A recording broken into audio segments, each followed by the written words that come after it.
മർക്കോസ് എഴുതിയ സുവിശേഷം 3-ാം അധ്യായം. അവൻ പിന്നെയും പള്ളിയിൽ ചെന്നു. അവിടെ വരണ്ട കൈയുള്ള ഒരു മനുഷ്യനുണ്ടായിരുന്നു. അവർ അവനെ കുറ്റം ചുമത്തേണ്ടതിന് ശബ്ബത്തിൽ അവനെ സൗഖ്യമാക്കുമോ എന്ന് നോക്കിക്കൊണ്ടിരുന്നു.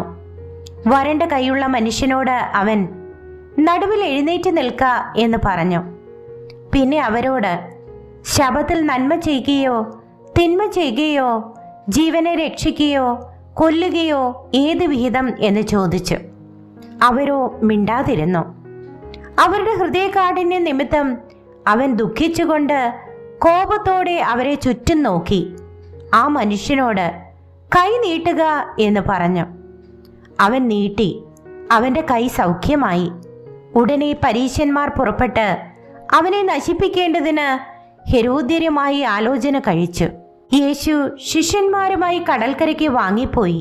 ഗലീലയിൽ നിന്ന് വലിയൊരു പുരുഷാരം അവനെ അനുഗമിച്ചു. യഹൂദിയിൽ നിന്നും യെരൂശലേമിൽ നിന്നും യെദോമിൽ നിന്നും യോർദാൻ അക്കരെ നിന്നും സോരിന്റെയും സീദോന്റെയും ചുറ്റുപാടിൽ നിന്നും വലിയൊരു കൂട്ടം അവൻ ചെയ്തതൊക്കെയും കേട്ടിട്ട് അവന്റെ അടുക്കൽ വന്നു.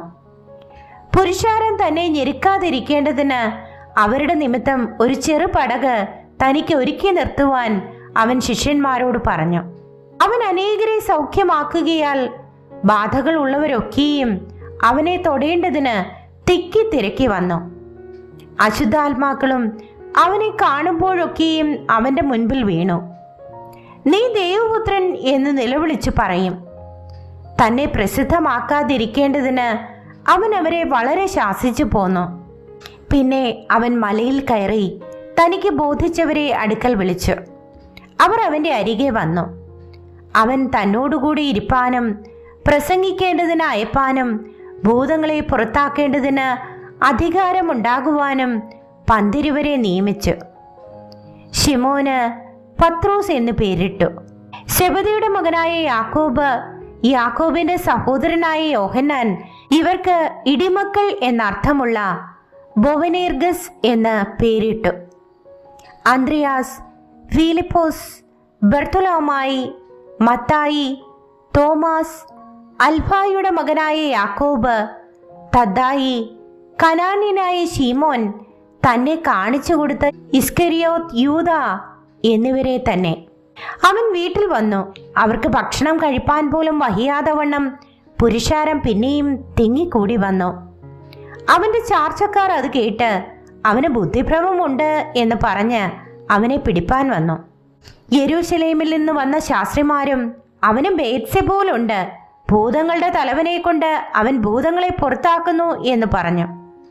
അവൻ അവരെ അടുക്ക വിളിച്ച് ഉപമകളാൽ അവരോട് പറഞ്ഞത്, സാത്താനെ എങ്ങനെ പുറത്താക്കുവാൻ കഴിയും? ഒരു രാജ്യം തന്നിൽ തന്നെ ഛിദ്രിച്ചു എങ്കിൽ ആ രാജ്യത്തിന് നിലനിൽപ്പാൻ കഴിയുകയില്ല. ഒരു വീട് തന്നിൽ തന്നെ ഛിദ്രിച്ചു എങ്കിൽ ആ വീട്ടിന് നിലനിൽപ്പാൻ കഴിയുകയില്ല. സാത്താൻ തന്നോട് തന്നെ എതിർത്ത് ഛിദ്രിച്ചു എങ്കിൽ അവന് നിലനിൽപ്പാൻ കഴിവില്ല. അവന്റെ അവസാനം വന്നു. ബലവാനെ പിടിച്ചു കെട്ടിയിട്ടല്ലാതെ അവന്റെ വീട്ടിൽ കടന്ന് അവന്റെ കോപ്പ് കവർന്നു കളവാൻ ആർക്കും കഴിയുകയില്ല. പിടിച്ചു കെട്ടിയാൽ പിന്നെ അവന്റെ വീട് കവർച്ച ചെയ്യാം. മനുഷ്യരോട് സകല പാപങ്ങളും അവർ ദുഷിച്ചു പറയുന്ന സകല ദൂഷണങ്ങളും ക്ഷമിക്കും. പരിശുദ്ധാത്മാവിന്റെ നേരെ ദൂഷണം പറയുന്നവനോ ഒരു നാളും ക്ഷമ കിട്ടാതെ നിത്യശിക്ഷയ്ക്ക് യോഗ്യനാകും എന്ന് ഞാൻ സത്യമായിട്ട് നിങ്ങളോട് പറയുന്നു. അവനൊരു അശുദ്ധാത്മാവ് ഉണ്ട് എന്ന് അവർ പറഞ്ഞിരുന്നു. അനന്തരം അവന്റെ അമ്മയും സഹോദരന്മാരും വന്ന് പുറത്തുനിന്ന് അവനെ വിളിപ്പാൻ ആളയച്ചു. പുരുഷാരം അവന്റെ ചുറ്റും ഇരുന്നിരുന്നു.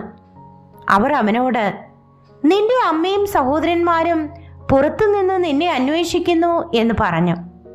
അവൻ അവരോട്, എന്റെ അമ്മയും സഹോദരന്മാരും ആർ എന്ന് പറഞ്ഞിട്ട് ചുറ്റിലും ഇരിക്കുന്നവരെ നോക്കിക്കൊണ്ട്, എന്റെ അമ്മയും സഹോദരന്മാരും ഇതാ, ദൈവത്തിന്റെ ഇഷ്ടം ചെയ്യുന്നവൻ തന്നെ എന്റെ സഹോദരനും സഹോദരിയും അമ്മയും ആകുന്നു എന്ന് പറഞ്ഞു.